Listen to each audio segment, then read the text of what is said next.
Hi, freelancers. So I know that one of the biggest challenges for most freelancers is setting their price. So in this video, I'm not here to tell you exactly how much you should charge your client. I'm here to give you a strategy, to give you a trick step on how you can actually structure your own pricing to work for you. But I believe if you follow this strategy, it is going to work for you.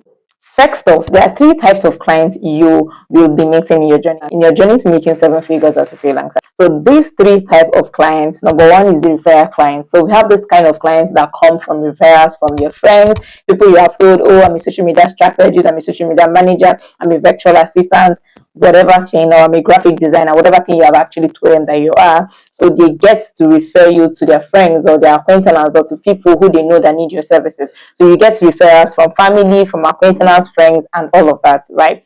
So we have the inbound clients. These are the clients that come to you directly. Maybe they've been following your page for quite some time now, and they like what they see, and they like what they see, they like what you do, and they get to reach out to you directly in your inbox, maybe on LinkedIn or on Instagram. They're like, hello, I like what you do, I like your services. Please, how much are you going to charge to do this for me? Right. Now we have the third kind of clients, which is not really like a problem. These are the job board clients. These are the kind of clients you get from the LinkedIn job boards, from Fiverr, from Upwork, from Freelancer, and all of these job platforms, right? Why this kind of clients are not really like a problem is because they come with a fixed price. That job comes with a fixed price. So at the time when you're seeing the amount that's already attached to a particular job and you click apply, and you've already concluded within yourself that, okay, I think I like what I do. I think I can collect this kind of amount for this kind of job, right? So it is not a problem. You're not having the problem of negotiations like unlike in the other two set of clients, the inbound clients and the referral clients, where you have to go through a number of negotiations. And it's always a problem because number one, you do not want to overprice, you don't want to undervalue your words, or you don't want to overvalue yourself, and at the same time, you don't want to sound unprofessional. So now I now understand where my problem of pricing comes from. It is not on the third client, which is the job board clients. My problem are actually on the referral clients and the inbound clients because I have to set a pricing for them. So the first thing I try to do is to first of all calculate my hourly rates. Now my hourly rate is not to reveal it to the client, but it helps me to actually calculate the overall amount I'll be collecting at the end of the month. Okay, say for instance, so this is what I say to myself. If I'll be sitting on my computer 5 hours a day to work on this particular job, how much do I think I am worth? How much do I think is okay to charge for this kind of job? So realistically, I could say $1 per hour. So $1 per hour for 5 hours per day, that's like $5 per day, right? So and I'm going to work Mondays to Friday. That's $5 times five. That's $25 for 1 week. And then you do $25 for another week, $25 for another week. That's $50. So in a month, I'm collecting $100. It may not be the same for you. Like I said, this is the strategy. So you have to use what work for you. But I'm just giving you a more realistic strategy. It could be $2, but then let's follow this step first so that we can actualize what we're looking for, right? So now it has given me the actual monthly budget. And remember, I'm calling dollars, right? So when you convert the dollars to naira, you already know how much $100 is like. Let's say $150 approximately for 1 month. And now I've used my hourly budget to get my monthly budget. And this monthly budget, let's say this pricing that you have set is for social media management.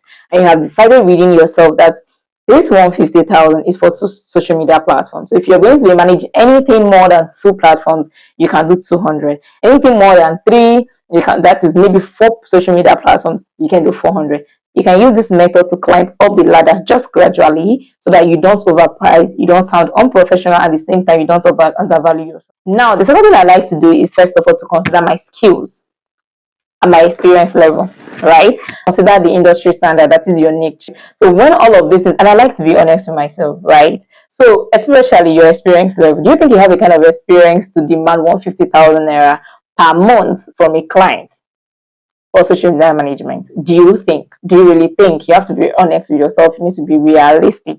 You have to also check your skills. What kind of skills do you have? Are you still on the learning process? Why I use the word honest is when you actually check through all of these things, it is going to help you with your pitching, with your pricing, especially when you are telling a client, okay, this is how much I want to charge for this thing, and this is the reason why. It is going to help you. It's going to help your confidence level because you know that okay, this is coming from a place of value. This is coming from a place of okay, I can't do it. It's not a place of I want to try. So after you must have determined your own price and put it aside and put it somewhere, this is going to come first when you're structuring the whole thing, but it's going to come second when you are in the actual call with the client. So the one thing you want to do is now to ask the client what their own budget is. So when you're on the call with the client, do not just first throw your own pricing to the client. When they are asking you, okay, Cynthia, based off of this service you want to render to us, how much are you willing to charge for this thing? I don't just go on to say, okay, 100,000. Do you know why I said so? Sometimes your budget can be a bit lower than the client's own. Maybe this client has already budgeted 150,000 or 200,000 naira for this thing. Then you go ahead to tell the client is 100,000. You go ahead to tell the client is 150,000. At that point, you cannot be able to go a bit higher because you're already undervalued yourself. So first of all, ask them, except when the client is insisting, oh, okay, we would like to just know your own, you would like to know your own, then you can go ahead and tell the client. And do not just tell them any kind of amount without first doing your calculations right.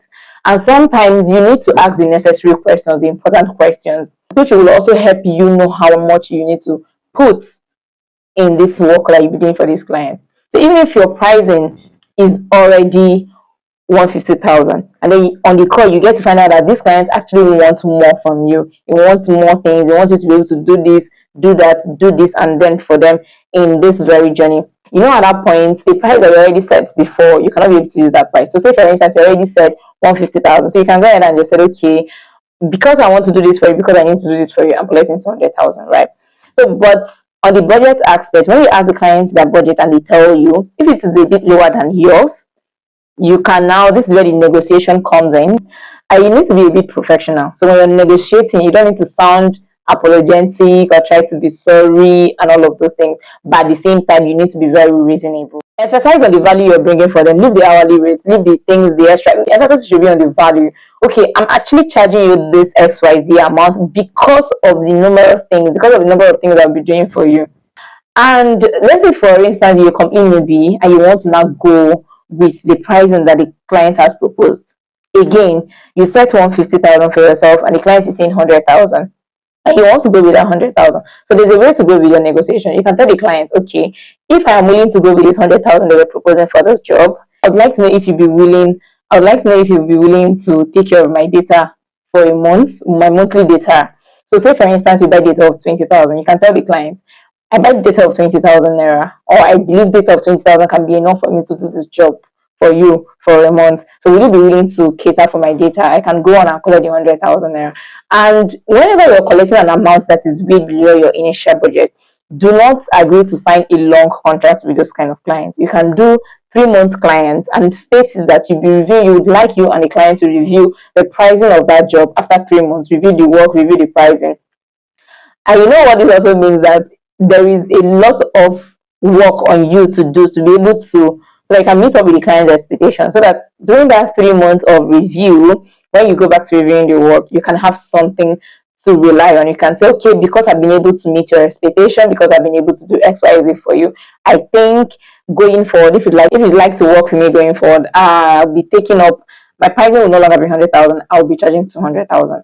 And if the client likes what you've done for him or her for the last 3 months, they will be more than willing to go on that pricing route with you because they want to retain you. They want to also experience that kind of level of professionalism that you've brought in the services you render to them. So be sure to try out this method, this strategy in your next client acquisition plan. And you will see that it works like magic. With this kind of method, you no longer have the confusion of what should I charge, how much should I charge, how should I do that actually, like I do it and it works for me.